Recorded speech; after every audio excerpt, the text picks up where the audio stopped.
I know better than anyone. Science ends where theology begins. In the next 100 years, humanity faces an asteroid impact, a robot awakening, and an all-out war between machines and mankind. And when Earth finally dies, the gods themselves unleash a divine calamity. But all of it, every last disaster, starts because humanity, desperate and cornered, shatters the gene lock and reaches into the forbidden domain of the gods. I push back from my desk and stand up. I stretch, working out the ache in my back. No gene serum, no enhancements, just plain human soreness. I grab 2 packs of instant noodles from the clutter, sit back down and open my laptop. I stare at the screen, wall-to-wall code. I let out a quiet breath. Finally done. I am a reincarnator. The year is 2123, and I came back from 2250, a full 127 years, as a reincarnator. I know every major event that is coming. The asteroid strike in 7 years, the dying sun crisis in 20, the war against machine life during the Great Exodus 30 years out, even the immortality program 50 years from now, the magic civilization invasion in 70 plus years, and the divine punishment war when Earth is destroyed 127 years from now, the war between humanity and the gods, sparked because humans dared to reach for immortality, something only the divine should touch. I know all of this. And yet I have no idea what the lottery numbers are. Classic. I come back from the future, my neural AI is dormant, I have zero ability to protect myself,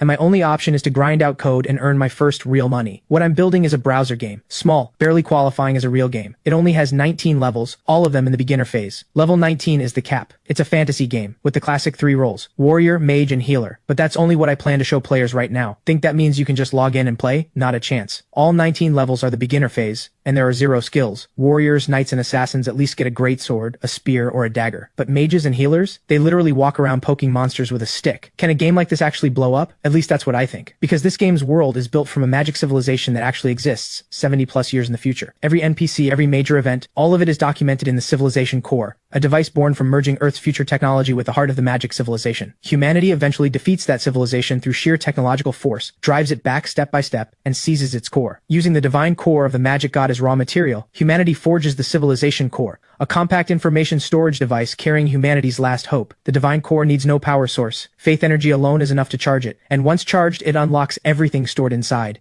the entire scientific knowledge of human civilization. At the final moment of the divine punishment war, I was visiting the civilization tower as an intern. Without a sound, the world simply ended. Humanity vanished in an instant. But the civilization core inside the tower fused with my body and came back with me, 127 years into the past. Building a browser game is a carefully calculated move. Step 1, use it to make some real money. Step 2, upgrade to a client game. Then an immersive VR MMO, then a full virtual community. The virtual world is humanity's second world. Control the virtual world, and you control how billions of people live their second lives. On the practical side, I have no money to register a company, let alone buy servers. My one and only server is a secondhand find, patched together so many times I had to rewrite the internal software from scratch just to keep it running. Because right now, I am nothing but a broke recent graduate who lost his job over some stupid argument just before I reincarnated. The money I have left is nowhere near enough, and calling someone for help? Forget it. My family wants me to come back to my hometown, but I was too proud for that. I insisted on suffering in the big city after graduation. My old man put his foot down. If I don't come home, I can starve. But I've decided to make some money first, build up some confidence, then go back. Besides, my parents are tough as nails. In my past life, they both pushed past 90, caught the tail end of the immortality program, had their youth restored,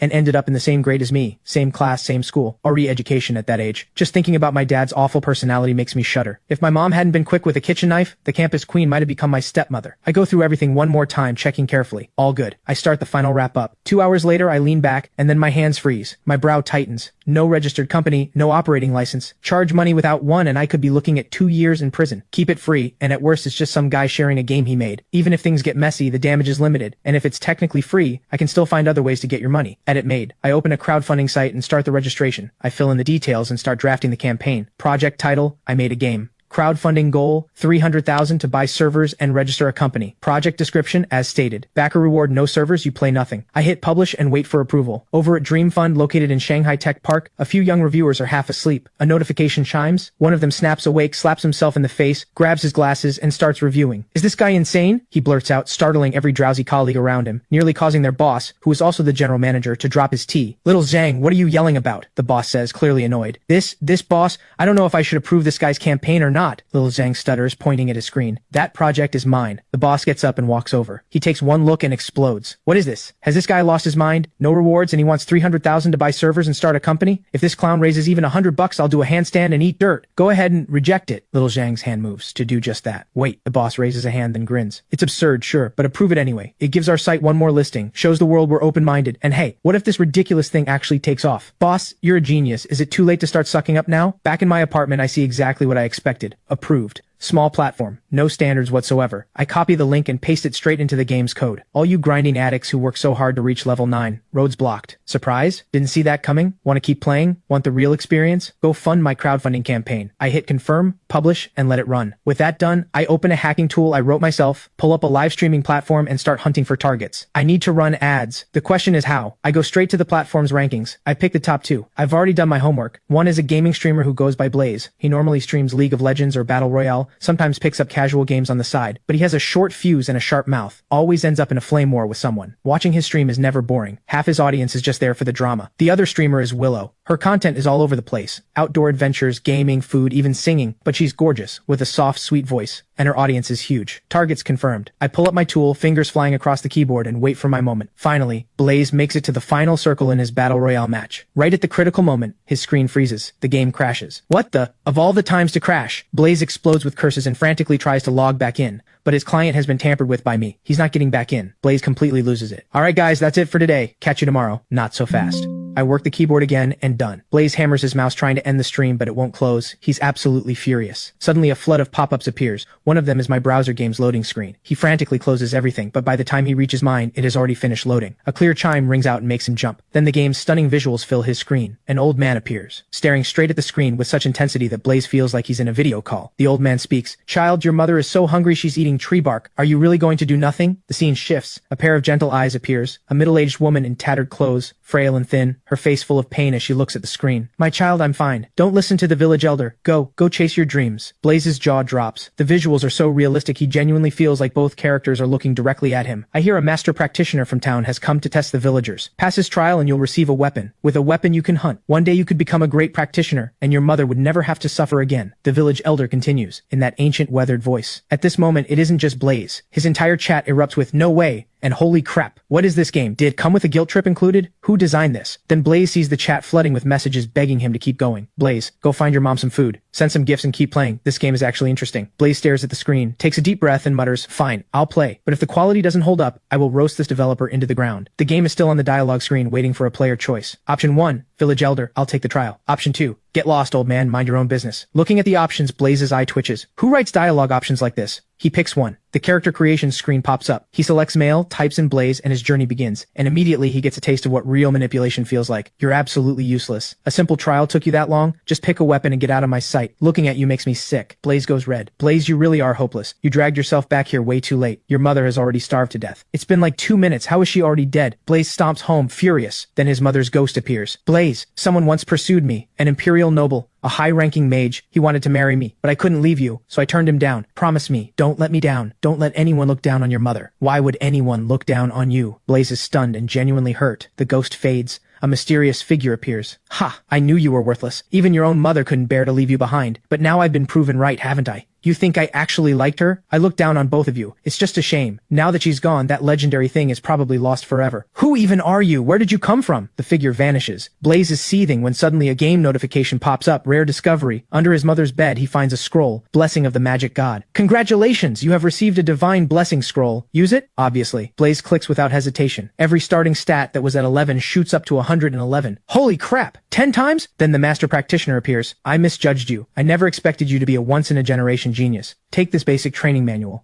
When you reach level 10, come to town. I'll personally introduce you to every practitioner. Learn whatever you want. Blaze is speechless. He opens the manual. A new screen appears. Please choose basic chi cultivation method or basic magic meditation. He picks chi. Done. He levels up 3 times immediately. The village elder pops back in wide-eyed. I can't believe it. Blaze, you're a genius. Blaze bursts out laughing. After all that frustration, things are finally turning around. The village elder speaks again. There are low-level monsters outside the village. They sometimes drop mana cores. Absorbing mana cores boosts your chi, and meditation does too. Keep pushing, Blaze. Once you become a great imperial figure, they say you can ask a high priest of the divine court to cast a resurrection ritual. Your mother might have a chance. Blaze blinks. Wait, NPCs can be resurrected? Is this for real? This game is insane. Absolutely insane. Blaze, drop the link. I want to play. Link, link, link. The chat absolutely explodes. Blaze laughs and forgets all about ending the stream. He pastes the link. Come on, everyone. Let's go save mom together. I rub my chin and pull up Willow's stream. In games, a hook only carries you so far. A female streamer keeps the audience coming back. I run the same trick on Willow, but she reacts completely differently from Blaze. No rage, no cursing, the heartbreaking storyline nearly brings her to tears. Then the jaw-dropping reversal leaves her flushed, grinding in silence with fierce determination. "I'm going to resurrect my mother," she whispers fiercely. Back in my apartment, I check the server. 273 players online. Not bad. It'll fill up fast. This is just the beginning. And these tricks? Nothing compared to what's coming. I set the game aside and get back to coding. Amateur work is still amateur. In my plan, once the server is upgraded, this becomes a full client game. That keeps me busy for 3 straight days. Meanwhile, I have no idea what's happening inside the game. The servers are lagging so hard every single step freezes. Painful to play, yet somehow impossible to quit. 3 days of lag, and still no fix? Players guess it's because the developer is broke. Not enough servers. But even grinding non-stop for 3 days, the highest level anyone has reached belongs to the grind queen herself, Willow, and she's only at level 9. And even at that, her experience bar still isn't full. Half an hour later, Willow, exhausted, dark circles under her eyes, suddenly perks up. "Everyone, my experience is almost full. 1 more mana core and I'll hit level 10. I can finally leave the starter village and become a practitioner in town." As she says it, Willow's voice cracks with excitement, tears threatening to spill. The chat detonates. The first player ever to leave the starter village in Magic World is about to be born. The undisputed grind queen, the undisputed #1 player in Magic World. Honestly, I'm curious too.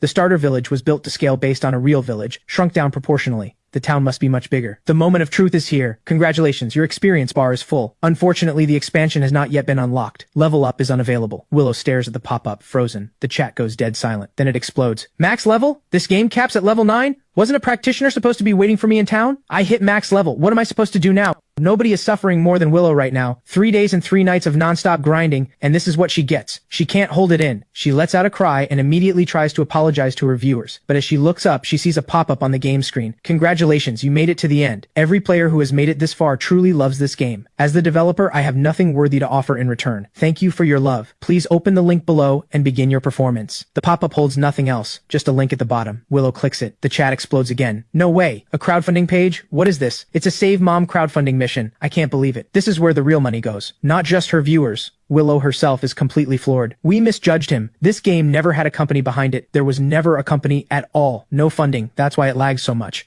Without hesitating, Willow creates a Dream Fund account, fills in her info, and scans to donate 10,000. "Come on, guys. Don't you think this game is worth it? Let's back it up. 50 from me. 100, 200 more. 50 and 100, let's go." Word reaches Blaze's stream. Without a word, he rallies his crowd and they move. The 300,000 goal is hit in under half an hour. Campaign successful. "Boss, you'd better eat your words." In Dream Fund's cramped little office, Little Zhang sees the total, rubs his eyes in disbelief, and lets out a shocked yelp. "What did you say?" "Don't think just because I run a small company I won't." The boss grabs his mug and looks ready to physically fight Little Zhang. Little Zhang backs up fast, cold sweat breaking out on his forehead. Right at that moment, another employee shouts in shock, "Boss, over 20,000 new users registered today and every single one of them backed the campaign. 3 days ago you said that if this guy raised even $100, you'd eat dirt. He raised over 900,000. 900,000. More than enough. I just finished the last line of code when I see the number, and my eyes light up. I called Dream Fund. Small platform, but their service is solid. The campaign closes shortly after our call. They deduct their fee and wire the rest straight to me. Without missing a beat, I go on a buying spree. Materials, servers, everything. Honestly, the servers available in this era are beneath me, but I find a local online store and work something out. By that afternoon, they deliver right to my door. I tear them apart, not unbox them, tear them apart, grab my materials and components, and start soldering and rebuilding the server hardware from the inside out. 5 hours later, hardware done. I move on to rewriting the internal software drivers. By the time everything is finished, it's 11 at night. No time to eat. I transfer the client game files over, download a copy myself, and run tests. Testing complete. I finally exhale. Next step, a dedicated data line. Why was the game lagging? It wasn't just the servers. The connection itself is the problem. But a dedicated line in this era can't be cheap. I call the telecom company and find out. I go quiet. The minimum package starts at $3,000 a month, and that's before application fees, material fees, installation fees, all told well over $10,000. And for a game company, I need high speed. The higher the better. The rep quotes me $480,000 a month for that tier, and because I'm in a residential building, they can't even install it. Fine, I'll move. You win for now, telecom, but I'll build a company that runs you into the ground someday. The servers total around 250,000. I still have nearly 700,000 left. I call a moving company and rent a villa. Don't even bother viewing it first. 70,000 a month. I pay the deposit and first month up front, 350,000 total, then call the telecom company. The next morning they move fast, laying the lines and activating my dedicated connection.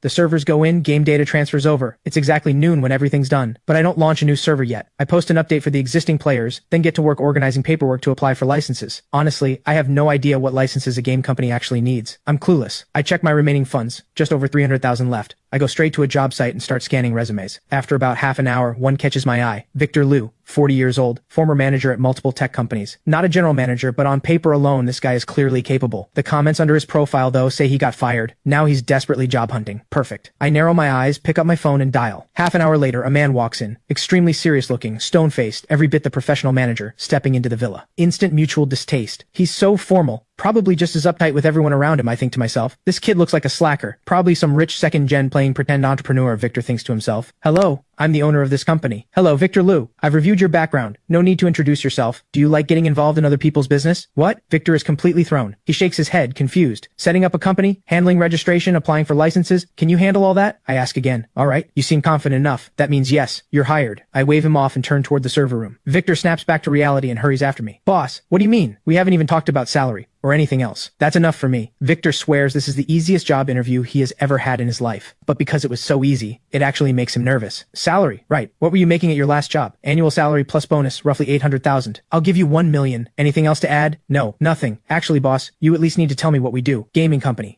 Online games. Gaming, sure, good money if you do it right. Boss, what's our quarterly revenue? The game is still free to play, not charging yet, but yesterday I crowdfunded 900,000. What? Victor is stunned. Once he hears the full story and the company's direction, he's torn. No registered company, no licenses, and they're already running a live game? I should leave. But this boss is seriously capable. Just a casual browser game already pulling tens of thousands of players. Potential audience even bigger. Once the servers are solid and the licenses are in place, once the monetization opens up, this thing prints money. And the boss is generous, already has a full client game ready, and honestly, this game is really fun to play. Watching Victor get more and more hooked, I can barely keep a straight face. Where's your professionalism? Didn't you say you were just testing the gameplay? How did you get addicted? Can it blow up? I ask. Yes, massively. Blow your mind kinda big. Boss, I'm heading out right now to file for the company and licenses. 3 days max. Then the client game officially enters permanent beta. I'll open up a few servers so players can get started. Walking out of the villa with a folder of documents, the cold air hits Victor and snaps him back to his senses. He looks back at the villa and mutters, something's wrong with this company. I haven't even signed an employment contract, and I'm already working. After Victor leaves, I don't waste a second. 5 servers modified and ready. I start setting up the zones, the Maplewood Town Mega Server, Solo Village, Zarku Village, Kuroka Village, Mirov Village, and Hugil Village. 5 villages. Solo Village is where Blaze and his crew started, and Solo is actually a nod to that wide-eyed village elder's name. The other 4 are brand new zones, though calling them new isn't quite right either, because while the gameplay in those 4 villages is similar to Solo Village, the maps are completely different. This game is built from the real Magic Civilization. These 5 villages and their seal formations actually exist in the Magic Civilization's vassal principalities. Once I have the resources, I'll merge the servers. Normally a server merge just boosts population numbers to keep dead zones alive, but when I merge, I mean a real merge. The maps physically fuse together. The game world expands. As technology keeps advancing and the merges continue, this game world will become a true virtual second world. I think to myself and schedule the update. A few minutes of downtime, and then, when the update notes hit the player's screens, everyone loses it. Are you serious? No more lag. 5 zones, total online capacity of 50,000 players, 4 brand new zones opening up,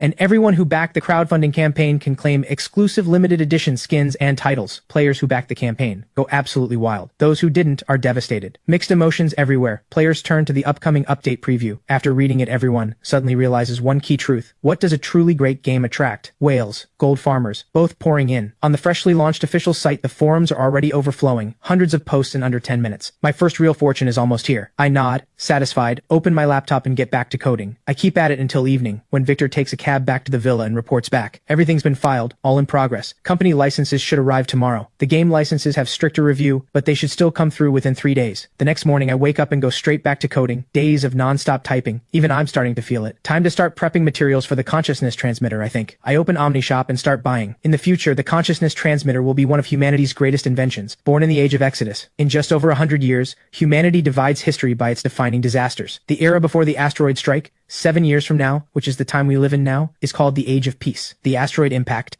an extinction-level event, is eventually stopped. Humanity deploys every ultimate weapon it has and blasts the asteroid apart. In the debris, nations discover materials and brand new fusion elements never found on Earth before. These discoveries launch Earth's technology forward by leaps and bounds. Fusion energy, for instance, reaches its peak within just a few years. Abundant energy propels humanity into the age of stars, and beyond that, biogenetics sees a massive breakthrough. Using fusion elements, scientists develop gene serums that repair and perfect the human genome. Congenital diseases become a thing of the past. Children born with perfect genes grow stronger with every generation. Humanity is evolving toward godhood. Then biogenetics pivots to gene modification and gene fusion. The Age of Stars is the beginning of an explosive technological leap, one that also reveals the dying sun crisis. Energy technology surges again, and just like in the movies, Humanity builds planetary engines powerful enough to move the Earth itself. But unlike the movies, humanity doesn't suffer nearly as badly. The biogenetics boom gives people the ability to survive in even the most brutal conditions. Even crops like corn and wheat, along with animal genetics, are rapidly modified and rolled out. This era is the age of Exodus. Crisis and opportunity side by side. Every catastrophe pushes human technology forward, and in the age of Exodus, the consciousness transmitter stands as one of the greatest inventions of the age. In the world to come, there are so many breathtaking inventions. Robots that fully replace human labor, inertial AI powering nearly every machine, a biochip that stimulates the human brain to generate an auxiliary consciousness, what we call the neural AI, and so much more. Far too much to list. But sadly, the technology I can actually build right now is severely limited. No raw materials to work with. I sigh and start sorting through everything I bought on OmniShop. In this era, I can make decent money. Plenty of it, actually. Push cutting-edge tech forward by even a small step, and the returns are beyond what most people can imagine. But the risks are too high. Without gene modification, I don't have the superhuman body I had before I died. Forget missiles or nukes. A single bullet could end me. Even this two-dimensional client game almost did me in. My hands are still numb. I'm not pulling any more all-nighters coding. Dying from exhaustion would be an embarrassment for any self-respecting reincarnator. The consciousness transmitter is my next project. Now that I have the funds, let's get to work. Others don't have a neural AI. I do. It lives inside the human brain. When I first came back, the civilization core still had a faint glow, just enough for the neural AI to connect. But after transmitting everything, the neural AI drained the core's last reserves of energy,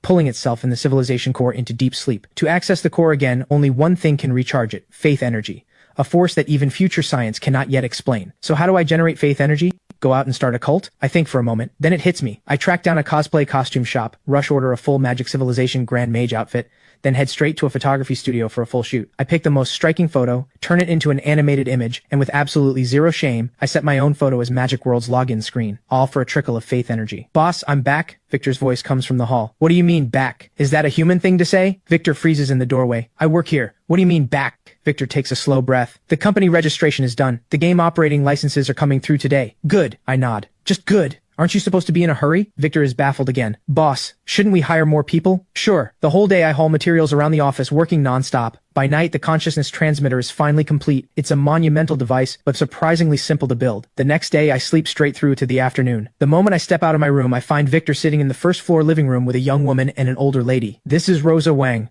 She worked as a housekeeper before. Says she's a great cook. Perfect timing, it's almost dinner. There's a supermarket 200 meters to the left. Rosa, go grab some ingredients and show us what you've got. She lights up and heads out immediately. And this is Lily Xiao, fresh graduate this year. No work experience, but her resume is excellent. Admin, customer service. She can handle either. She's in. Internship is $8,000 a month. Full-time is $12,000. Victor looks a little lost. Are fresh grads really getting paid like that these days? An hour later, Rosa has a full meal ready. I take one bite, wave my hand. That's it. $10,000 a month. Rosa is overjoyed, almost unable to believe it. This young boss is incredibly generous. All right, everyone clock out. Be back before 10 tomorrow morning. Back in my room, I open my laptop and create an account. Some things in this game still need to be experienced firsthand. As expected, all 5 zones are packed. 50,000 players online, around 20,000 of them already wearing limited edition skins. Over the past few days, I also designed new outfits and mounts, all faithfully recreated from the actual Magic Civilization. From peasant robes to noble attire, from Black Dragon Frost Silk Thread to the Unicorn mount. No price tag. All obtainable only through loot boxes. Dragon Silk loot box, Unicorn loot box, $10 each. Come on then. I already know exactly how many players are going to roast me after tomorrow's update.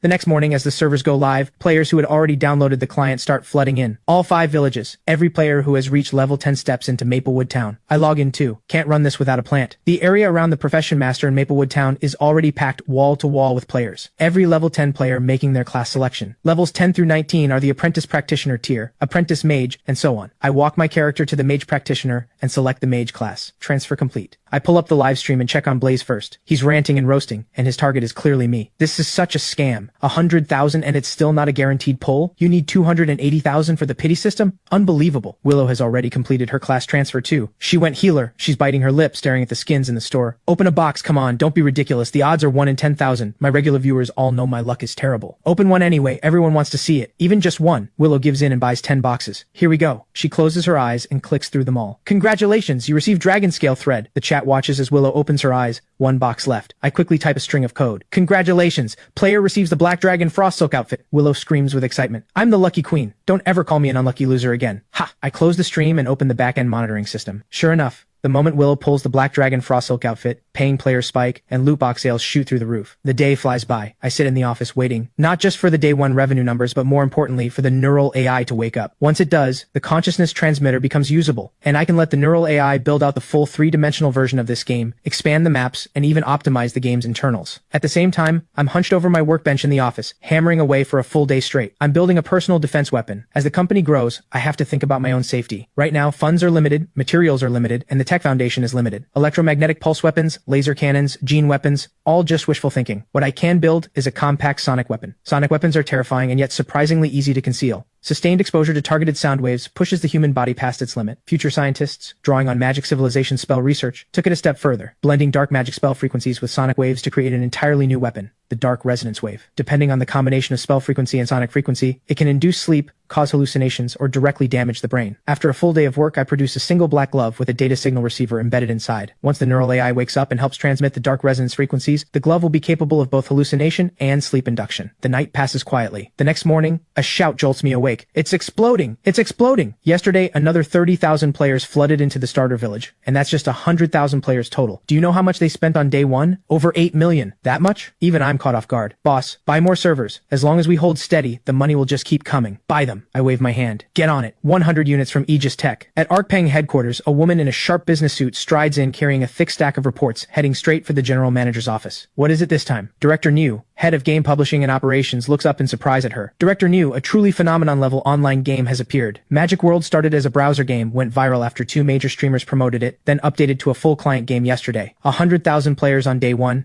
and over 8 million in sales. Contact our Shanghai branch, have them reach out directly, and I need you to go there yourself. Travel to Shanghai in person. Make contact with Second World Inc. Try to acquire them. Understood. The woman turns to leave. Then Director New speaks again. Wait, if they won't sell, offer 500 million for 51% equity, or a full acquisition. I look at the sharp, confident woman standing in front of me. I'm sorry, I don't care about money. What I care about is a vision. I decline both. Arkpeng's Vivian Zhang has barely left when Bornet's people show up, looking to buy my technology. They get the same answer. That night, 100 servers stream into the villa. Once the delivery crew leaves, I grab my tools and start reworking the hardware and software of every machine, not finishing until the next afternoon. I power them all on. Victor stands nearby, looking uneasy. Over 100 servers running in this house. Are we really okay? Bad cooling could cause an explosion. Don't worry, trust my work. This technology for this era is generational. I've linked all 105 servers into a balanced shared computing network. For now, I've capped capacity. Maplewood Town holds 100,000. Each village holds 10,000. Overheating is not a problem. Total new capacity, 50,000 players. Victor stares. No wonder you weren't worried. Boss, this is prime earnings season. We bought 100 servers and only added 50,000 players. What's the deal? We're opening new zones. Not rushing this. I have a plan, trust me. Are you kidding? I've had this figured out from the start. Every zone in Magic World has to be completely unique because in the future we'll be merging these mega servers together. If any zones overlap, the entire game's map becomes a mess, and I can feel it. The neural AI is close to waking up. Once it does, new zones and maps can go live anytime. It can optimize existing maps, game balance, even visual quality. Come on, everyone who logs in, look at my login screen. Bring that faith energy in. I wake up the next morning, and the neural AI has truly awakened. Inside my mind, the civilization core pulses with a soft, faint glow. A presence within the core reaches out to me. Master, the new maps are ready. Optimization is complete. Connect to the servers as soon as possible. The voice rises in my mind. Understood. On it. I sprint to the office, grab the consciousness transmitter, then run into the server room. One end connects to the server, the other clipped to my temple. I close my eyes. The neural AI begins exporting data. This is the earliest, most primitive version of the consciousness transmitter. Because I came back to my younger self, the biochip at the back of my skull is gone. Otherwise, the biochip's built-in wireless sensor would allow direct wireless data transfer. I use my admin access to check what's been uploaded to the servers. 5 full maps, 5 towns including the updated Maplewood town, 50 villages, all forming one seamless connected map with unexplored regions locked beyond its borders. Looking at what the neural AI produced, I have to admit, the neural AI truly is a biological supercomputer, incredibly powerful. Game balance, systems design, it outperforms any human team by a wide margin. Each village produces different resources. No zone will ever become a dead wasteland, and after the optimization, players logging into Magic World will no longer need to choose a server. Everything runs on one unified server. Moving between different maps is simply a data transfer. I finish writing up the full update notes and hit publish. Another update? What the? It's only been a few days. Incredibly productive. No way. All players on one unified server? Looks like once it fills up, 1.5 million players online at the same time. This game is absolutely insane. The marketplace is fully open now. The gold farmers are going to go crazy. Players are buzzing everywhere. I casually open the streaming platform to check if Willow has gone live. She hasn't. But the moment I open it, I freeze. My brow furrows. So it's already begun. Every channel, not a single stream of Magic World anywhere. Instead, the entire platform is plastered with ads for other games. Unbelievable. I just pushed an update. haven't even fully announced it yet, and they're already moving. Victor rushes into the office. Arkpeng and Bornet have started targeting us. Every major game is pushing updates, and the platforms have been pressured to block Magic World streams. What's your play? I ask. Victor pauses, and surprisingly his voice goes calm. He thinks for a moment. If you truly won't sell the technology or equity, we have two options. 1. File patents on the technology. 2. Use the technology and company as collateral for a bank loan, lock down the early stage strategy, and move as fast as possible to secure enough players. Given what Second World Inc. has, the technology and Magic World's potential, I'm confident the bank will offer something worth your time. None of that is necessary. Magic World doesn't need outside help to rise. It's strong enough on its own. Push today's Magic World update right now. At the same time, order 400 more servers. Stack them all in the basement. I'll mod them when I have time. That will give us the player capacity we need. And the funding? Victor is stunned. 400 servers. That's 20 million. Put down a deposit. Pay the rest when the servers arrive. Victor watches me and can't help wondering, does this boss have a hidden team behind him? Or a filthy rich family? Where else could all this money be coming from? After Victor leaves, I check the time. I start pushing the full Magic World update. It goes fast. Everything was already prepared and just needed to go live. But for Magic World players, downloading it is another story. Even after the neural AI's optimization, the patch is still 50 gigabytes. No way. How is one Magic World update bigger than reinstalling other games entirely? I finished updating, and it's actually true. All players really are on one unified server. According to the Maplewood Town Library quest info, Maplewood Town belongs to Razel City, one of 43 major cities in the northern human territory of the Duchy of Biren, with a population of about 180,000. What is Second World Inc. actually planning? One city's entire population in a single zone? Has anyone noticed? The Magic World map is absolutely massive. There are 3 known continents: the Fallen God continent, where the magic god fell, the Savage continent, home to orc tribes and wild clans, and the human territories, the Shinin continent, where we players are. How big is the Shinin continent? According to known records, the Shinin Empire controls 2 additional kingdoms and 4 duchies beyond its core lands. And the Duchy of Biren alone, the country we're standing in, can hold roughly 30 million players. Insane. Terrifying even. And that's not all. Magic World's lore is so deep, it feels like a real living world. According to Magic World's own history, we're currently in year 8071 of the God Fall calendar, the year after the magic gods fall. In this year, the entire world is starting to destabilize. We're on the eve of a world war. And by the numbers, the Shinin continent alone could hold 3 billion players. 3 billion people. Do you realize what that means? That's almost half the world's population. If everyone played Magic World, if the technology ever allowed the whole world to log in at once, this would be humanity's second world. Just as the players suspect, Magic World is a real civilization. And this era truly is on the edge of collapse. As future updates roll out, players will eventually take part in Magic World's 100-year war. And this is no exaggeration. Before I reincarnated, when humanity first made contact with the magic civilization, the only reason Earth won was that the magic civilization's 100-year war had just ended, their entire society in ruins, casualties beyond counting, nearly dropping a full civilization tier. Without that, humanity might never have won, because the magic civilization had been evolving for over 10,000 years. That thought lingers, and I stare up at the ceiling. In this lifetime, will that war between civilizations still come? Science. Its final frontier is theology. I know this better than anyone. In the not-so-distant future, with the pressure of world's end bearing down, the very first thing I build is a game, recreated from a magic civilization that actually exists somewhere in this universe. A virtual world designed to hold 80 billion people, which, in my plan, will become humanity's second world. For now, once the 400 ordered servers arrive, the 5 mega servers will hold 7.5 million players. Once an industrial base is built and artificial intelligence is developed,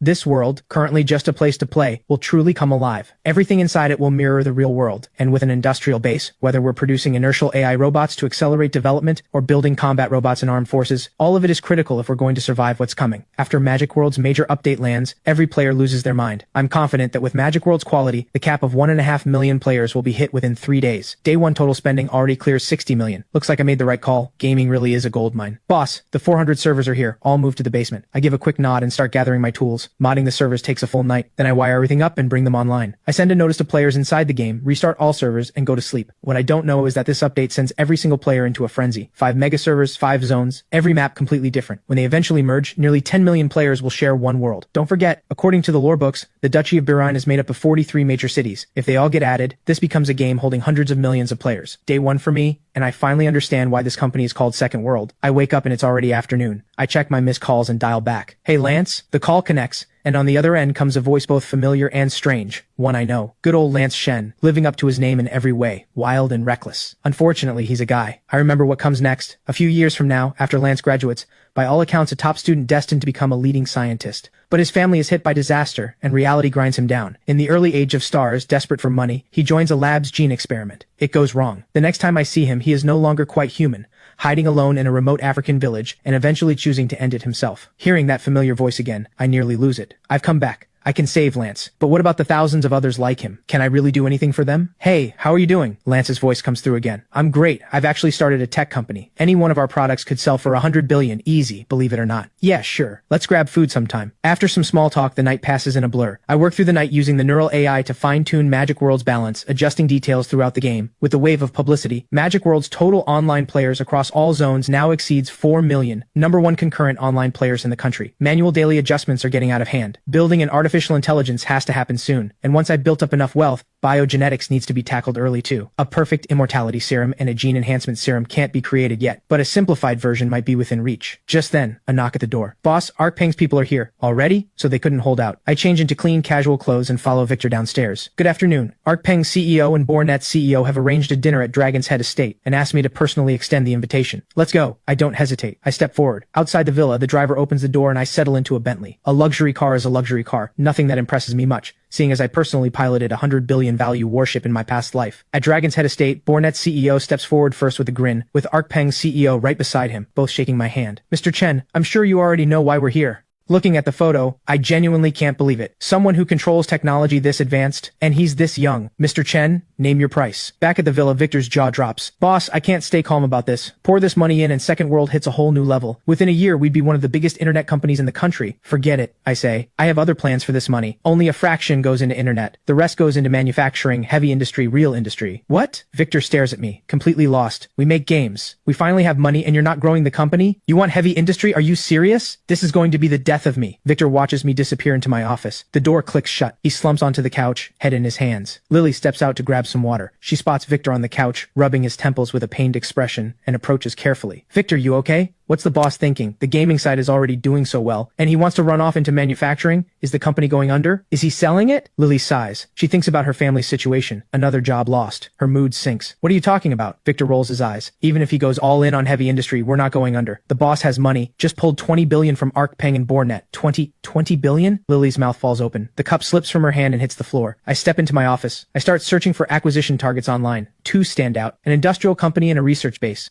both in Hangzhou. The research base is up for auction. The Tianhe Supercomputing Center, Hangzhou. I never thought something like this would hit the open market. 6 months ago, Hangzhou launched the Shenwei Supercomputer Cluster. The Tianhe base has probably been sitting idle ever since. I have to get it. I have to. Build on the Tianhe Foundation and plant Second World's headquarters right there. It's the perfect move. Tianhe -2 is a bit dated, sure. But once I have a supercomputer, the neural AI comes online immediately. That saves enormous time. Decision made. I turn to my second target, Tianhong Industries. Calls itself a full-service industrial company. Really just a contract factory. I dial. Hello. Is this Director Sun? Speaking. You sound young, he says. Are you seriously calling about acquiring Tianhong? Preston frowns. Whether I buy depends on your price. 12 billion. He says it without blinking. Clearly doesn't think I'm serious. 8 billion. I say. And don't negotiate. I've looked at every asset Tianhong holds. That price is more than fair. Preston sucks in a sharp breath, frozen. Who is this person? This young and already sitting on nearly 10 billion in liquid capital? He thinks for a long moment. He can't figure it out. Let me think it over. Sure, I'll be in Hangzhou next week for an auction. I'll come to you directly. Next morning, I call a staff meeting and announce the move to Hangzhou. Victor, Lily, and Rosa all say yes without hesitation. I'm thrilled. I decide to treat them. Company cars. Boss, are you serious? These are way too expensive. Stop standing there. I grab my card and hand it straight to the sales rep. Swipe it. The S680, the G-Wagon, the 911, and that Aston Martin. All four. 1 week later, Victor drives us to the station in his new S680. When we arrive in Hangzhou, old Ding is waiting. Let's go. Auction's about to start. We move fast and arrive at the venue. A veteran professor who oversaw the Tianhe base steps up to the podium. I hereby announce the official start of the Tianhe Supercomputing Base auction. He pauses and looks around the room. Opening bid 2 billion. 2 billion 10 million. 2 billion 20 million. 2 billion 30 million. Paddles go up across the room, but neither Old Ding nor any of the other big players I'd spoken with say a word. Everyone just watches. Then the bidding slows. The price sits at 2 billion 510 million. A few of the big players roll up their sleeves smiling, ready to move. And then they see my paddle already in the air. 4 billion. I take the Tianhe Supercomputing base for 4 billion. The news breaks and the internet explodes. Unbelievable. Magic World's next phase is going to run on a supercomputer? That's never been done before. Insane. Billions just for servers. I'm done. Dad, are you home? I'm back. After the auction, I call my parents. Oh, you remember where home is. Come to the shop. Your mom and I are here. 10 minutes later, Lily and I arrive at a neighborhood of old courtyard houses. My parents have sharp eyes. They're already rushing over. You actually brought a girlfriend home. She's my assistant and secretary. Her name is Lily. Secretary? They both freeze. Lily steps forward. I'm the boss's assistant and secretary. I'm Lily Xiao. After her introduction, the four of us step into Kiyun Antique Studio. Walls lined with antiques, the whole place draped in old-world elegance. I look around and shake my head. Dad, why keep your real treasures hidden? Afraid I'd find out? My dad blinks. How do you know about that? And what's this whole assistant business? Don't tell me you figured out we're loaded and dragged her here on purpose. If I hadn't been reincarnated, it would have been years before I found any of this out. In Hangzhou's antique world, almost everyone knows my father, Chen Yi. Why would I want your money? I started a company in Shanghai. Turns out it actually worked. Ask Lily if you don't believe me. Right on cue, Lily quietly says, the boss hit about 20.4 billion in revenue at the 1-year mark. What? My parents spin around, their faces go blank. This is where I grew up. Standing in my old room, something stirs in my chest. On the bookshelf, little decorative pieces I used to ignore. I smile to myself. These aren't little decorations anymore. These are genuine antiques. Seeing them, my expression shifts. The secret of immortality doesn't just appear out of thin air. Throughout all of history, emperors and kings have chased it. Did anyone in the ancient world actually achieve it? Yes. The most famous was Pengzu, said to have lived 800 years. After him came a man called Huang Shanjun, who inherited Pengzu's relics and lived centuries more with the face of a young man. In my previous life, my father got hold of an artifact from a connected tomb. That's what led to his fate. Then, years later, a planetary impact hits Earth. Humanity gains access to rare materials and substances. Combined with the ancient secret of immortality, the technology of the new era finally cracks the code completely. And from that point on, immortality becomes a universal benefit. I need to start laying groundwork now. I frown, thinking it through. My father runs an antique business. He's connected to tomb divers. The true secret of immortality is buried in ancient lineages, held by a rare few extraordinary individuals. They follow ancient codes passed down for generations, crawling through mountains and wilderness, never interacting with outsiders. The Gene Research Institute where Lance participated in experiments in his previous life, that was one such family's operation. For now, I'll stay at home. I think it through quietly. During this period, people will definitely come looking to cause trouble for my father. I need to use that window to bring some of them over to my side. On top of that, I need to keep an eye on the supercomputing base. First priority, get the neural AI up and running. Once that's done, development on Magic World's next phase can begin. But before any of that, I need to lock down the industrial base. That way I can run construction and neural AI development in parallel. By the time the AI goes live, the industrial base will be ready to start mass production, inertial AI robots, and all the equipment I need. I turn to Lily. Get me Tianhong Industries chairman, Preston Sun. 1 hour later, I'm face to face with Preston. I get straight to the point. Same as I said before. 8 billion. Sell me Tianhong. Deal? I've thought it over. Yes, but Mr. Chen, aren't you going to inspect the facility? Preston looks surprised. No need. Most of it's getting torn down anyway. I'm putting 3 billion into renovation and cleanup. Before anything can complicate matters, Preston grins. Mr. Chen, you don't hold back. Let's sign today. Back when I was in Shanghai, I had already designed the renovations using both facilities' blueprints. The neural AI designed it in a future tech style, easily one of the most advanced designs of this era. I immediately commissioned several top construction firms to build it. The base goes up. Security is the next problem. I think for a moment, then make a call. Half an hour later, 2 men pull up outside the tea house in a van. Mr. Chen, I'm Marcus Wang, and I'm Leo Li. The handshake tells me everything I need to know about their capabilities. Before humanity entered the Age of Stars, extraordinary power was not something humans fully understood. When humanity first made contact with a magic civilization, many tried to modify themselves to practice magic. But they discovered that science alone could steamroll any magic civilization. Science is the foundation. Every form of extraordinary power can be analyzed and mastered by science. Magic is powerful? Not a problem. We developed gene serum that grants full immunity to magic damage. Combat energy is strong? Also not a problem. Our body enhancement serum already turned every human into a living tank. You want to slash me with combat energy? Go ahead, but the recommendation is to order a custom hyperalloy broadsword from OmniShop first. Otherwise your blade shatters on contact. The 2 men in front of me have clearly been through some kind of modification.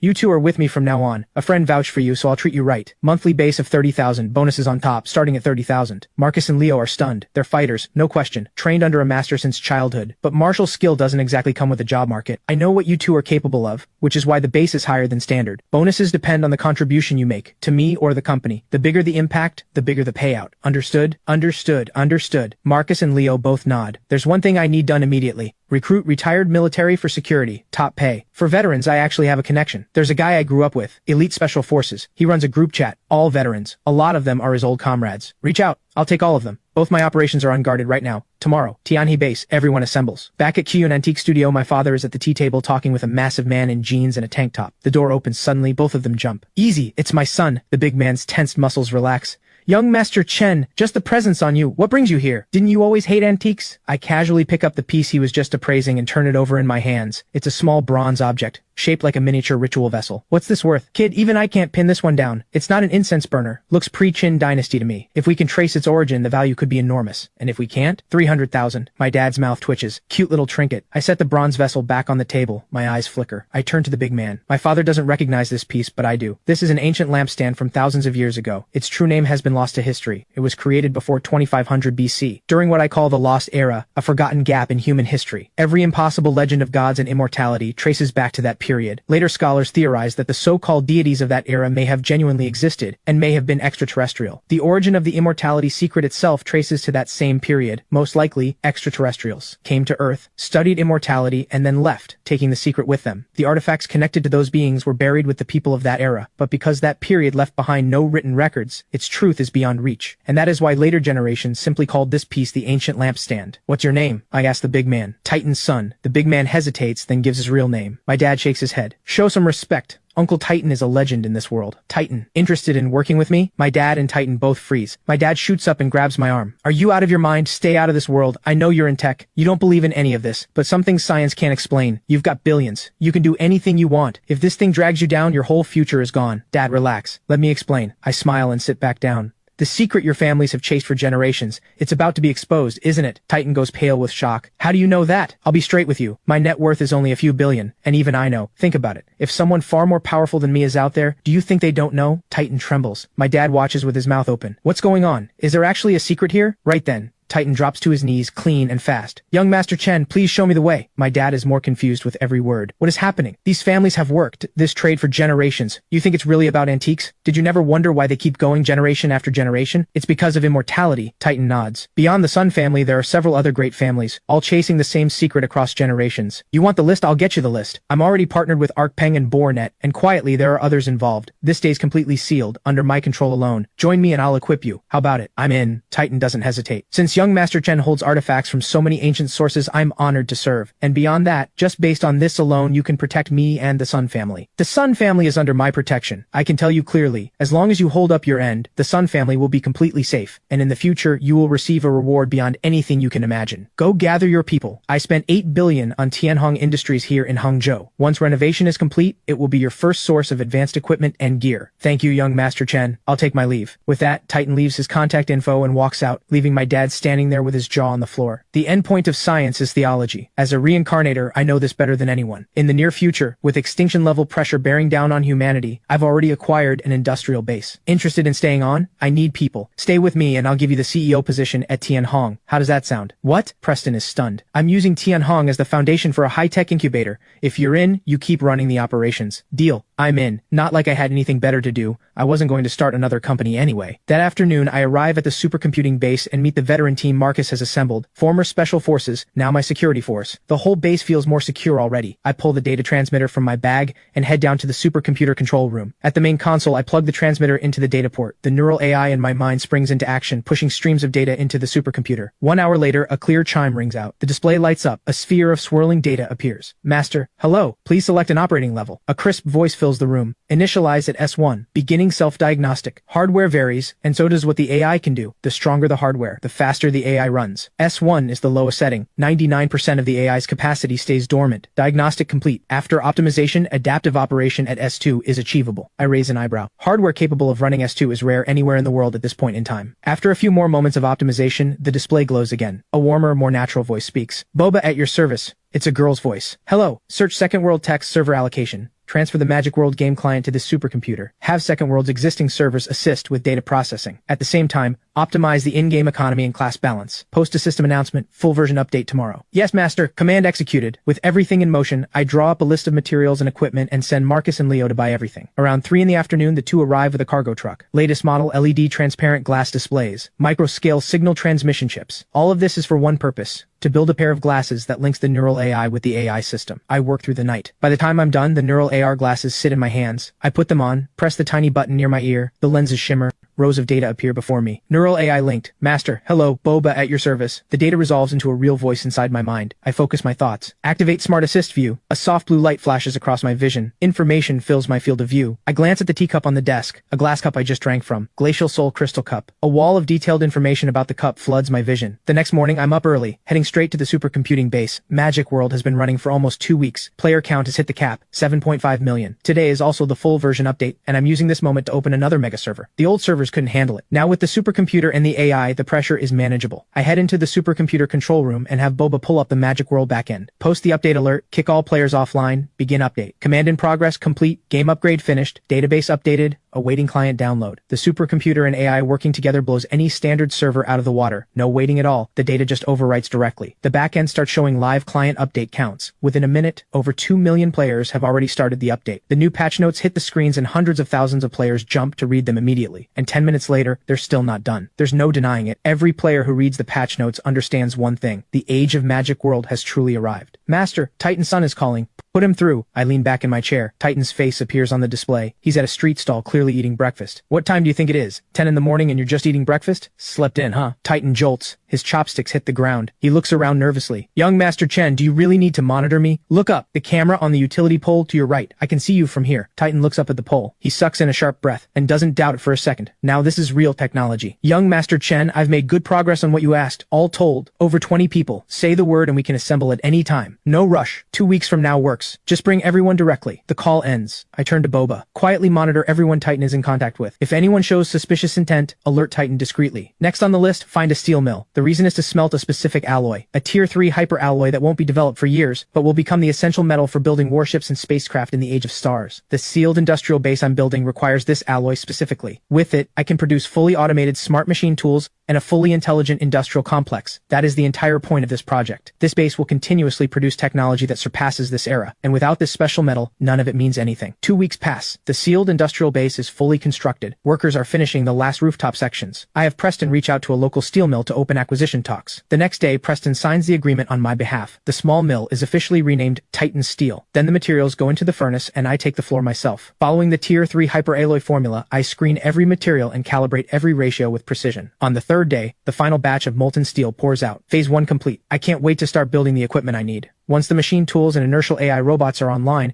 everything that follows becomes so much easier. 1 hour later, inside Tianhong's sealed industrial base, truckload after truckload of molten steel rolls in. The molds I had prepared in advance are brought out. The pour begins. The workers handling the pour are ordinary laborers, while I'm busy with something else entirely. Formulating specialized compounds, and building a superconducting EM gun. The superconducting EM gun is not a weapon. It's a programming tool for working inside Tier 3 hyperalloy. It fires a stable electromagnetic pulse that activates specific metallic properties from within. Once activated, the alloy becomes more than metal. It becomes a fixed transmitter, capable of carrying both energy and data. This step is critical. It is, without question, the most valuable property of this material. 2 days pass. 99% of the special alloy is consumed. The entire sealed industrial base has been completely transformed. I stand alone in the empty facility. Boba, start it up. The lights snap on instantly. Every machine tool and instrument, hundreds of them, along with the robotic arms, all of it glows with a soft ice blue light. Self-diagnostic running. Complete. Industrial center meets stellar entry standard. I exhale quietly. Stellar standard means this facility has the foundational capability to manufacture spacecraft. Auto run mode, screen materials, produce 30 inertial AI robots, produce stellar T1 exosuits, produce a batch of stellar C-class power cores and smart energy rifles. I give the order directly. Boba processes it immediately and distributes the tasks. The entire sealed base surges to life. Ice blue light pulses as robotic arms that look straight out of science fiction select materials and load them into machine tools. The machine tools cut and shape everything at speed, fully intelligent, fully automated. I don't have to touch a single thing. As the metal disappears, a humanoid metal frame takes shape before me. Then secondary processing begins. Electronic components, chips, wiring, even synthetic skin.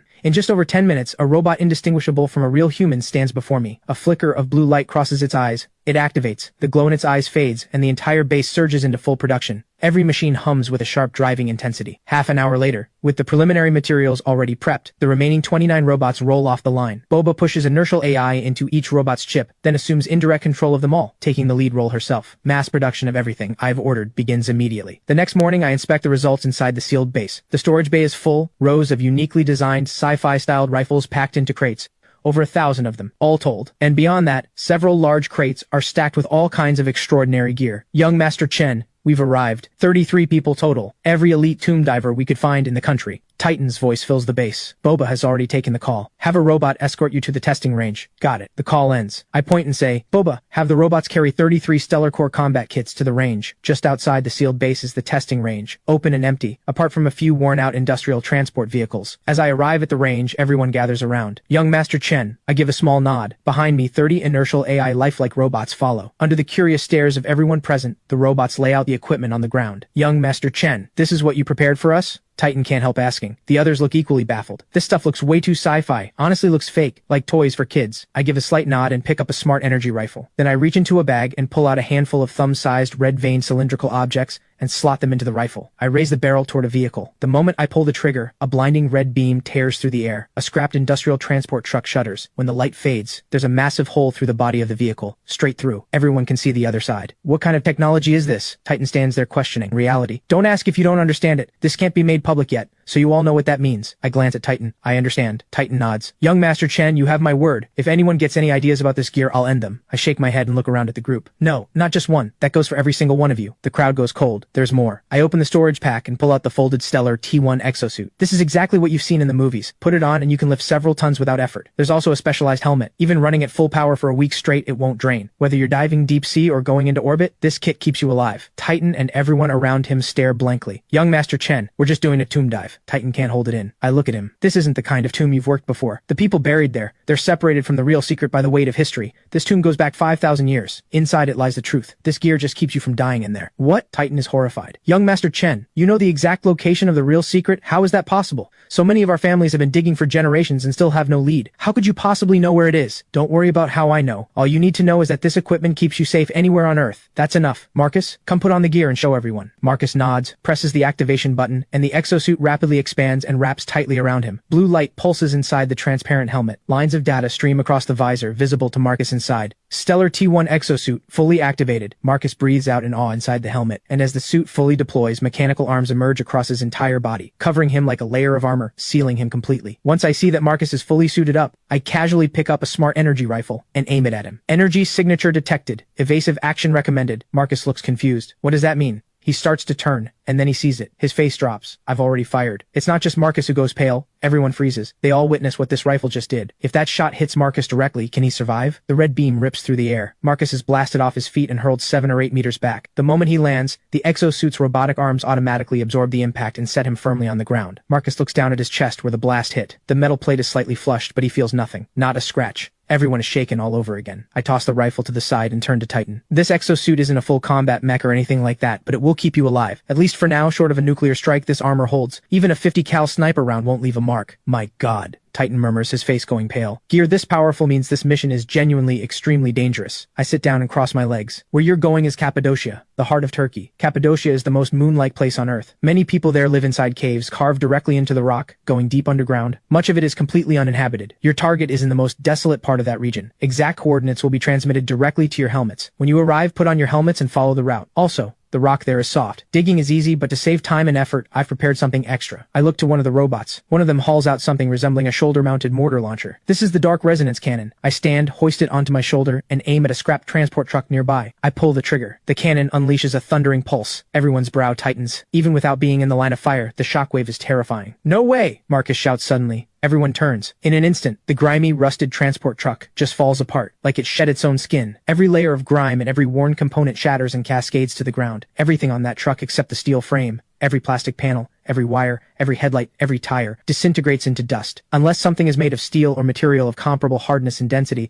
nothing survives a hit from the dark resonance cannon. I set it down casually. This isn't for combat. This thing is for digging. Find the right spot, fire a few shots, and you'll punch straight through into the tomb. Everyone present swallows hard. I clap my hands. Alright, that's the briefing. You're flying out on my private jet. I'll clear the path under the cover of international investment. Go familiarize yourselves with the gear. 1 hour, then we move. A convoy of SUVs rolls out from Tianhong Industries toward the airport. A private jet lifts off without a sound, heading for Turkey. If only someone could sell me a satellite launch center, I mutter, watching the plane disappear. Not for launching satellites, for reaching the moon. Why does the immortality secret connect to Cappadocia, a place that looks just like the lunar surface? Why have so many people in later generations suspected that myths are real, that extraterrestrials visited the ancient world? Because the true core of the immortality secret is not on Earth. It's on the far side of the moon. It can almost be confirmed that during humanity's lost era, unimaginable beings existed on Earth. They refined an immortality elixir and used it to achieve eternal life. Then they left, and human history began. Of course, if the immortality elixir only existed on the moon, why would I send anyone to Cappadocia at all? Because while Cappadocia doesn't have the elixir itself, it does have creatures that were born from consuming it, the living parasite. Throughout all of history, every person who achieved immortality stumbled upon a living parasite by chance. The living parasite resembles a jellyfish in form, but it lives in soil and inside tombs. It possesses an overwhelming capacity for absorption. It feeds on unknown energy. It feeds on the life of the living. It also has extraordinary regenerative power. Bullets and shells do nothing to them. Even cut in half, each piece regenerates into a complete new living parasite. This is the immortality secret. The living parasite is the shadow shadow of the elixir. By harnessing its endless regenerative ability, as long as it's supplied with enough energy, it can be continually used to extract its encoded genetic data, combined with its biological material, to produce an immortality elixir, enabling gene modification and even genetic enhancement. And if we could get our hands on the living parasites from the far side of the moon, the ones that survive in open space, then the true immortality elixir could finally be created. Unfortunately, private moon missions aren't permitted. Boss, old Ma's group has arrived. Right then, Lily steps in and tells me. I nod. I turn to Boba. Have the robots bring some products to the testing range. Yes, master. Boba executes immediately. Lily has long since stopped being surprised by any of this. No more questions. No more comments. She falls in quietly behind me as we walk out of the sealed base. Old Ma and his group are just pulling up. Old Ding leans out the window and waves, making a huge show of it. I twitch slightly and walk straight toward the testing range. Everyone piles out and follows. So where's this big surprise? Old Ma gestures at the row of scrap transport trucks with a puzzled look. Just these old junkers? Hold on, it's coming. I barely finish the sentence before robots are already hauling crates of products into the range and cracking open the heavy plastic lids. The business moguls take one look at the contents and their brows furrow. Young Ma speaks first. We have to follow the law. Without proper authorization, you can't just handle equipment like this. Everyone nods in agreement. I let out a helpless laugh. Fine. New name. From now on, it's a magic wand. Everyone bursts out laughing. Before anyone can get a joke in, I pick up an energy device, aim at the distant truck, and fire. 4 beams of red light explode outward. The truck is instantly seared through, the surface glowing with heat. Every mouth snaps shut. Whatever anyone was about to say stays unsaid. Guess it really is a magic wand. The moguls push forward and grab one each to try. One by one, the scrap trucks are obliterated. Everyone is blown away. Old Ding turns the device over in his hands, grinning. With this thing around, our super battery project suddenly feels a lot less urgent. Everyone smiles knowingly. Old Ma looks at me. This looks like some kind of laser tech, right? I nod. I pop off the power module. It's a type of energy weapon. The laser is just how it expresses itself. This here is the power core. Small as it looks, it can power a car. Adjust the output frequency, and it can run a high-speed rail line. Young Ma asks how the light energy works. I keep the explanation simple. The device's smart system and refraction array convert energy into a focused beam. Stacking refractions boosts penetration power. The heart of it all is always the power core. Cole can't help himself. Is this what you called the super battery? I shake my head. No, this is a private R&D product. It can't go to market. The super battery and the power core are completely different technologies. Old Lei looks genuinely baffled. This thing outperforms any standard battery by a mile. What's actually powering it? I say, half joking. It's a stable, miniaturized nuclear fusion core, just wrapped in a pretty shell. Believe it? Everyone shakes their heads at once. Old Ding laughs. Nuclear fusion isn't exactly something you stumble into. If you'd actually cracked that, you'd just go all in on energy and be done. I'd love to, reply casually. Just a few factors holding me back. Anyway, come see something better. I lead everyone through the rest of the crates. The dark resonance cannon, the exosuit, all of it rolls out one by one. Old Lei suits up in the exosuit. He moves around, feeling the raw power of it, barely able to contain his excitement. This thing is unbelievable. My mobility is through the roof. I cut the fun short. It's getting late. You've had your fun. Now pack it up. I've got one more gift that's been on your minds for a while. Everyone presses me for details. I pull a small plastic case from the bottom of a crate. Inside, nearly 30 pairs of neural AR glasses. I hand them out and walk through the features. 5 core functions. First, voice query. Look at anything and publicly available information appears instantly. Private data is auto-filtered. Second, voice recording supports live video capture. Third, real-time translation. Any foreign language converts to Mandarin automatically. Fourth, Smart Assist handles intelligent support across a wide range of situations. Think of it as a pseudo-AI. Fifth, before I can finish, everyone is already amazed. They start testing the glasses right there. Lily is watching from the side, eyes full of hope. I grab a few extra pairs and tell her to hand them to Victor, Preston, and the others. She lights up and agrees. After trying them out, everyone immediately asks if they're for sale. I'm straight with them, not for public release, but each person can take an extra pair home. Everyone is overjoyed, thanking me and joking that these will become the signature accessory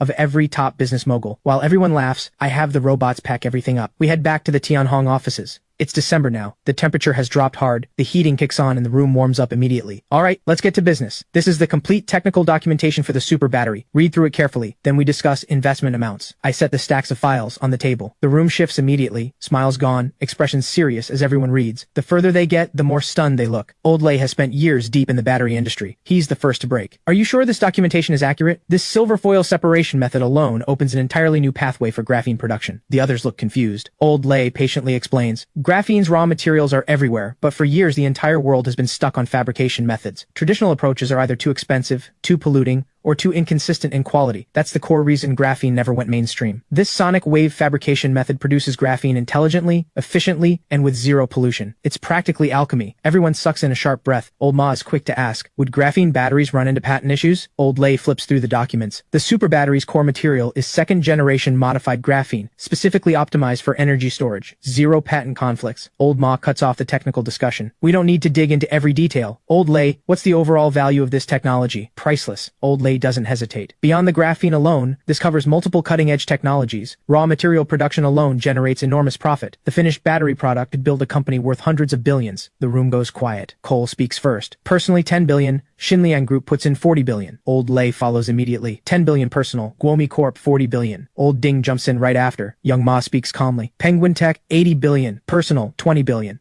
Old Ma locks in his share right after. Old Ding glances at the gap in numbers and murmurs something under his breath. I lay out the structure. I contribute technology valued at 200 billion. Combined with your 350 billion in startup capital, total capital comes to 550 billion. Equity divided accordingly. Everyone shakes their head at once. Old Ma smiles. This is going to be $1 trillion company. Your technology is worth far more than that. We can't take advantage like this. Young Ma agrees. We're in this for the long run. Can't be short-sighted. I let them set the valuation themselves. Old Ma proposes $1 trillion. I hold firm at 800 billion, keeping 56.25% for myself. After brief discussion, everyone agrees. They divide up responsibilities immediately. Young Ma handles official liaison work. Old Ma fronts the early capital. Cole leads the public narrative. Old Ding and Old Lei handle follow-on fundraising. Everything is locked in fast. I draft and print the partnership agreement. One by one, everyone signs. Tiantech Energy Corporation is officially founded. Old Ma studies the equity breakdown. The moment this agreement is signed, the title of China's wealthiest person is about to change hands. Old Ding does a rough calculation of my net worth. Your various holdings already exceeded 100 billion. Now with Tiantech Energy added, you're past 300 billion. Achieved in just over a month. Truly a miracle of the business world. I smile. $1 trillion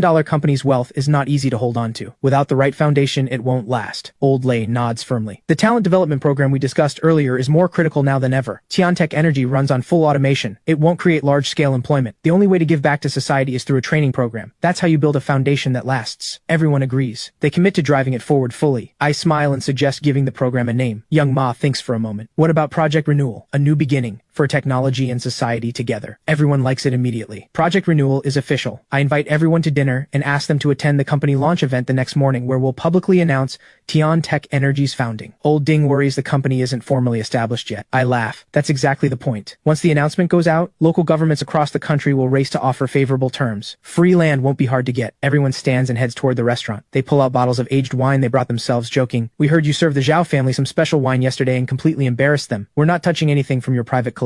Everyone laughs hard. Old Ma presses further, teasing me about my history with the Zhao family. I wave it all off. Right then, there's a soft knock at the door. Lily steps in and reports quietly. "Chloe Zhao from the Zhao family is here." She seems unsettled. The room fills with knowing grins. Everyone pushes me to go deal with it. I give in with a sigh. We all head downstairs together. I get behind the wheel. Chloe takes the passenger seat. Leather jacket, clean and sharp, hair pulled back. She carries herself with a fierce, striking energy. I ask, "Why are you back?" Chloe's eyes are unyielding. "You got what you wanted, but my family's mission, carried for generations, is still unfinished." I sigh. "Immortality is a ghost you'll never catch. The Zhao family doesn't have the power to back it up. Push too hard and you'll bring disaster down on yourselves. If word of this leaks, the Zhao family has no foundation to survive what follows." Chloe scoffs. "You're chasing immortality too." "We're the same." I shake my head. "We're nothing alike. Once Tiantech Energy goes public, I'll be the wealthiest person in this country. What I want from immortality is gene modification for everyone, not survival for one. Care for the many. That's how you build something that lasts." Chloe stares at me, then speaks plainly. "I'm here to extend an offer on behalf of my family. The Zhao family wants to support you. Whatever raw materials you need for gene modification research, we'll find them. We don't want to own the secret of immortality. We just want to witness it, to complete what our family has pursued across generations, to gain a small share of what comes from it. For this, the Zhao family is willing to give everything, and fully align with you." I hear her out, and find myself speechless. I quietly look away, a faint awkwardness rising in my chest. "Give me back my black card." The Tianhe supercomputing base has since been renamed the Transcendent Tech Group headquarters. In the back garden of the complex,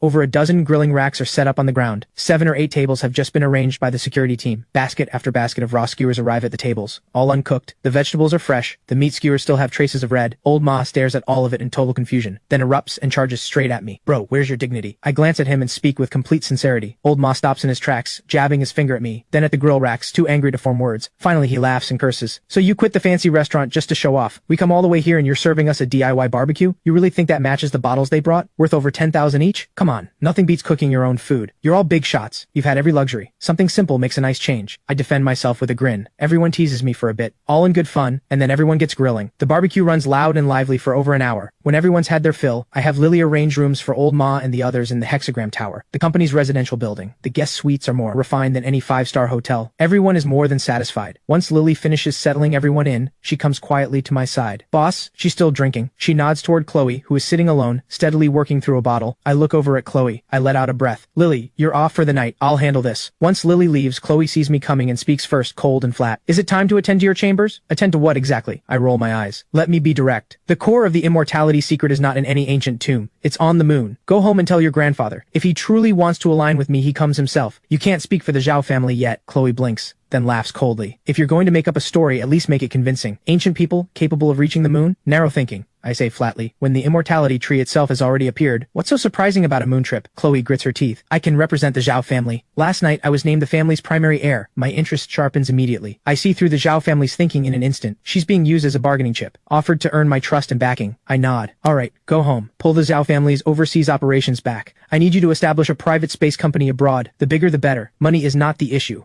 The question is whether your family can actually deliver. A spark crosses Chloe's eyes. She isn't drunk at all. She immediately asks about the scale and scope. She gets her answer and turns to leave without another word. Time moves fast. The next morning, Lily drives back. She's brought a tailored suit. This is the first time I've ever worn a proper formal outfit. With her help getting everything straightened out, Old Ma and the others are already up and exercising. Look at Lance, all cleaned up. Old Lei calls out with a grin. I roll my eyes and ignore it. Boss, all media have been notified. The press conference starts at 10 this morning. Here's your script. Lily hands me a card. I look down and can't help laughing. All overnight success is built on years of preparation. Who wrote this? Even I almost bought it. I didn't notice that Lily's expression has gone dark. She's gripping her fist. At 10 in the morning, Hexagram Tower sees a crowd unlike anything before. People from every sector of Hangzhou pour in. Domestic and international media flood the building. National television and major foreign outlets are streaming live. Over 1,000 people pack into the largest smart conference hall. Victor takes the stage as MC, gives a brief introduction, and invites me up. The applause is thunderous. I take the mic and step up to the podium. The massive display screen behind me immediately lights up with the words, "Technology changes lives." Then a reel begins. 2 months of my rise. From Second World to Tianhong Industries to Chen Steel, ending with footage of me and Old Ma signing the agreement. The crowd buzzes with excitement. Ladies and gentlemen, welcome. I smile. I gesture for the screen to switch to Magic World footage and live data. This is Magic World. A month and a half ago, it was a browser game that could barely hold 1,000 players. Today, it's the most popular online game on Earth. Simultaneous players have broken 10 million. Registered players have reached 30 million. Hundreds of thousands of dedicated practitioners have emerged. A unique in-game financial system has formed. I believe it will become humanity's true second world. I briefly cover Tianhong Industries, Chen Steel, and the other companies. Then I make the official announcement. From this moment forward, Transcendent Tech Group is officially operational. I will serve as chairman and CEO. Victor Liu and Preston Sun will serve as vice presidents. The group holds 100% of Second World, Tianhong Industries, FlexGuard Security, Chen Steel, and Chen Mining. It holds 56.2 to 5% of Tian Tech Energy. Registered capital is 100 billion. Total consolidated asset valuation stands at 310 billion. The words barely leave my mouth when the floor erupts. Reporters jostle for position. Everyone is questioning that 310 billion valuation.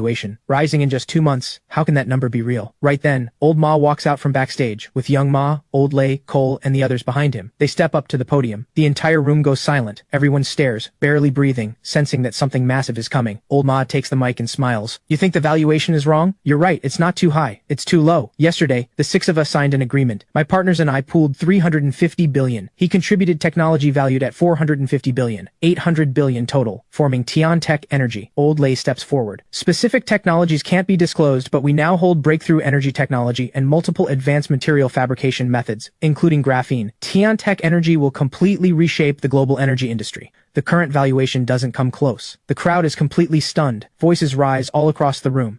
Someone does the math. My technology alone is valued at 450 billion. Add in everything else and the net worth approaches 600 billion. Enough to challenge for the wealthiest person on the planet. I step forward and signal for quiet. Since no one is questioning the valuation anymore, let's continue. Going forward, Transcendent Tech subsidiaries will each push forward. FlexGuard Security expands its recruitment and enters the open market. Chen Mining begins mineral exploration and partnerships in Turkey and beyond. Chen Steel deepens its work in advanced metals, ensuring Tianhong's supply chain. Second World will host the inaugural Tianjiao Championship. The top 32 competitors will be invited to the Tianjiao Ocean Gala, and Tianhong Industries will go all in on bringing virtual reality technology to life. Virtual reality? The crowd surges to their feet again. I smile and gesture behind me. The display transforms. A miniature city of buildings materializes around me, moving and shattering at my gestures. This is more than virtual reality. This is virtual interaction. It combines holographic imaging, immersive VR, and virtual projection. The core of it all is light, how we control and use light. These technologies are fully developed. Tianhong Industries will accept orders worldwide, producing 3 companion products: the holographic display panel, the smart light field chip, and the AirTouch haptic sensor. Together, they deliver a perfect holographic experience. The mobile hardware bundle is priced at 2,333 yuan. All phone manufacturers are welcome to place orders. Old Lei can't help himself. Any drawbacks? Just one: power consumption. I pull out my phone. A standard battery with holographic projection active, maybe 1 hour? Frowns spread across the room. Old Lei looks worried. I smile and raise my hand. A holographic display projects a brand new battery with full specs. This is Tiantech Energy's first product, the Tiantech S1 mobile battery. No charging required. Full holographic projection, running smoothly for 3 years. We're not selling a battery, we're selling the energy inside. The battery is complimentary, priced at 1,888 yuan. Global pre-orders are open. Old Lei visibly relaxes and jumps in to explain. 1,888 yuan for 3 years of holographic projection. The energy value stored inside far exceeds the cost of the battery itself. The room erupts again. Reporters are writing frantically. Everyone in the room understands. These technologies are about to reshape multiple industries at once. After the press conference, Old Ding gives me a thumbs up. Victor, on the other hand, gives me a wounded look and fishes a necklace out of my pocket. Lance, Victor says, I'm heading back. Once everything is set up across the regions, we'll reconnect and talk next steps. During the follow-up business discussions, the others say their goodbyes too. Old Lei makes a point of reminding me before he leaves. The first batch of holographic hardware from Tianhong, that needs to be reserved for me. First batch. Priority for me. I nod. I watch everyone leave, left alone now. Having risen smoothly on the strength of these powerful allies, freed from so many obstacles that would have slowed me down, standing here at this point, I can finally say it with certainty. The future is mine.